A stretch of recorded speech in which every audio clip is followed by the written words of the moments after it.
भी मांग करूंगा कि 50,000 एरियर की किस्त जो पूरे हिमाचल प्रदेश के कर्मचारियों को आज से 4 साल पहले मिल चुकी है, लेकिन एचआरटीसी के कर्मचारियों को आज तक नहीं मिली। मैं उस एरियर की किस्त की लेने की भी मांग करता हूं। उसके बाद जो 4/9/14 का हमारा एरियर है, हमारे ओवर टाइम जो उन्होंने उस टाइम हमने एक एजिटेशन भी किया था, लेकिन हमें 15 करोड़ रुपया सिर्फ मिला था। उस टाइम 107 करोड़ में से घट के 92 करोड़ रहा। लेकिन आज की डेट में अब 2-3 महीने हो गए, मेरे ख्याल से 96-97 करोड़ फिर लेने को हो गया है। तो ओवर टाइम की ओर भी ध्यान दिया जाए और पेंशनरों को पेंशन जो वो भी टाइम की दी जाए। और मैं खासकर पुरजोर मांग करना चाहता हूं माननीय मुख्यमंत्री मोदी जी से कि जो 9 करोड़ मेडिकल रिवर्समेंट है उसको तुरंत दिया जाए, ताकि जो हमारे रिटायर हुए बेचारे कर्मचारी हैं उनको हर महीने दवाई की जरूरत है, तो हर महीने उनका पैसा लगता है। अगर वो मेडिकल रिवर्समेंट कहीं ना कहीं मिल जाता है तो एचआरटीसी का जो बीमार और रिटायर और जो मौजूदा बीमार कर्मचारी है उसको रिलीफ मिल सके। उसके बाद मैं एक मांग और करना चाहता हूं कि वर्कशॉपों में स्पेयर पार्ट जो है वो बिल्कुल भी ना मात्र के हैं। तो मैं माननीय मुख्यमंत्री मोदी जी से और मुख्यमंत्री मोदी जी से ये निवेदन करना चाहता हूं कि स्पेयर पार्ट जो है वो वर्कशॉपों में लाया जाए।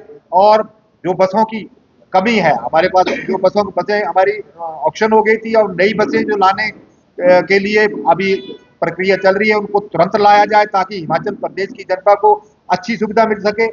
उसके बाद मैं माननीय मुख्यमंत्री मोदी जी के संज्ञान में एक बात और लाना चाहूंगा कि जो ड्राइवर भर्ती थी उसको भर्ती को रोका गया था। आज की डेट में हिमाचल पथ परिवहन निगम में ड्राइवरों की बहुत भारी शॉर्टेज है। ड्राइवरों को छुट्टियां नहीं मिल रही हैं, ड्राइवरों को इतना भारी बोझ बढ़ गया है कि काम उनको इतना करना पड़ रहा है कि ड्राइवर जो है डिप्रेशन में है। तो मैं ये भी मांग करता हूं माननीय मुख्यमंत्री मोदी जी से और उप मुख्यमंत्री मोदी जी से कि ड्राइवरों की भर्ती भी जो है वो तुरंत की जाए। अंत में मैं एक बार फिर उनसे निवेदन करना चाहूंगा कि जो मेडिकल रिवर्समेंट है उसको तो कम से कम तुरंत दिया जाए, ताकि हिमाचल पथ परिवहन निगम का जो कर्मचारी है वो अपने आप को अच्छा महसूस करे और समय पर दवाइयां ले सके। मेडिकल रिवर्समेंट जो है वो 9 करोड़ लगभग 2-3 सालों से हमारा जो पेंडिंग चला हुआ है, और ये 9 करोड़ 9-10 करोड़ के करीब बनता है।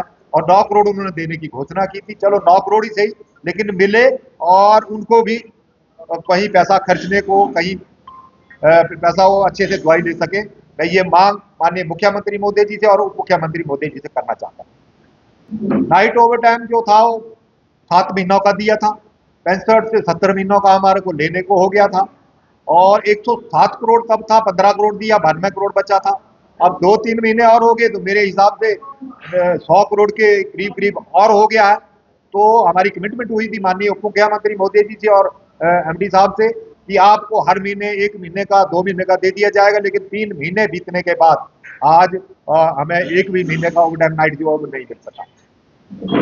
पेंशनरों की पेंशन जो है जो 15 से 20 तारीख के बीच बीच में दी जा रही है, हम उसकी भी मांग करते हैं कि पेंशनरों को पेंशन जो है वो भी समय रहते दी जाए, ताकि उनका गुजर बसर अच्छे से चल सके। क्योंकि रिटायर होकर जो आदमी घर चला जाता है वो सिर्फ और सिर्फ पेंशन पे डिपेंड करता है। और जिस आदमी की आज की डेट में मौजूदा सर्विस में 50,000 सैलरी है और कल वो रिटायर हो जाता है तो उसको 20 या 25,000 मिलता है, तो 25,000 से गुजारा करना होता है। लेकिन वो 25,000 भी 20 या 25 दिन लेट मिले तो बड़े दुख की बात है। इस मुद्दे को लेकर, इन सब मुद्दों को लेकर मैं पर्सनली पत्राचार भी हमने किया और पर्सनल भी मिले, और उन्होंने हमें आश्वासन दिया कि आपकी डिमांड जो जायज है और आपकी हर डिमांड को माना जाएगा। लेकिन मैं ये कह देना चाहता हूं कि कब माना जाएगा ये निश्चित नहीं। तो कोई दी नहीं जाती है कि आपको दे दिया जाएगा। अब जैसे मेडिकल रिवर्समेंट के लिए जाते हैं, हाँ दे रहे हैं, जैसे ओवर टाइम नाइट के लिए जाते हैं तो हाँ दे रहे हैं। लेकिन 100 crore over time night, 9-10 crore medical reimbursement, arrear की किस्त जो 50,000 पूरे हिमाचल प्रदेश के कर्मचारियों को 4 साल पहले सरकार ने दे दी थी, लेकिन एचआरटीसी के कर्मचारियों को आज भी नहीं दी। तो ये सारी जो हमारी, हम ये नहीं कहते कि 100 का 100 करोड़ ओवर टाइम जो इकट्ठा दिया जाए, थोड़ा थोड़ा करके दिया जाए, लेकिन हर महीने दिया जाए, ताकि हिमाचल पथ परिवहन निगम का ड्राइवर और कंडक्टर जो है वो अच्छे से अपना गुजर बसर कर सके। मैं आपके चैनल के माध्यम से ये बता देना चाहता हूं कि हम पहले तो रिक्वेस्ट कर रहे हैं, हम ये नहीं चाहते कि एचआरटीसी में कोई हम ऐसा वो करें कि एचआरटीसी को उससे लॉस हो, सरकार को उससे कोई घाटा हो।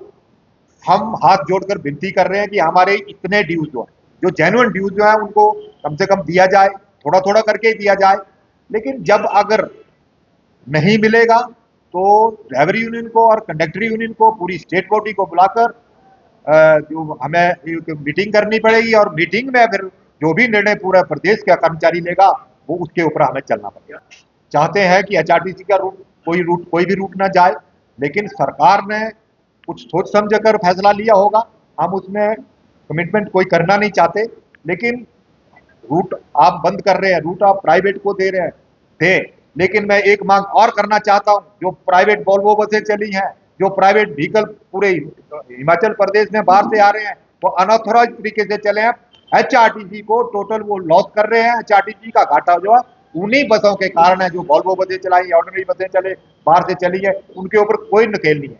जैसे हमारी गाड़ियां दिल्ली जाती हैं तो दिल्ली आजकल बस स्टैंड के अंदर प्राइवेट बसें इंटर कर गई हैं, हमारी बसों को तो दिल्ली के अंदर सवारी नहीं मिलती है। तो इसके ऊपर भी संज्ञान सरकार ले।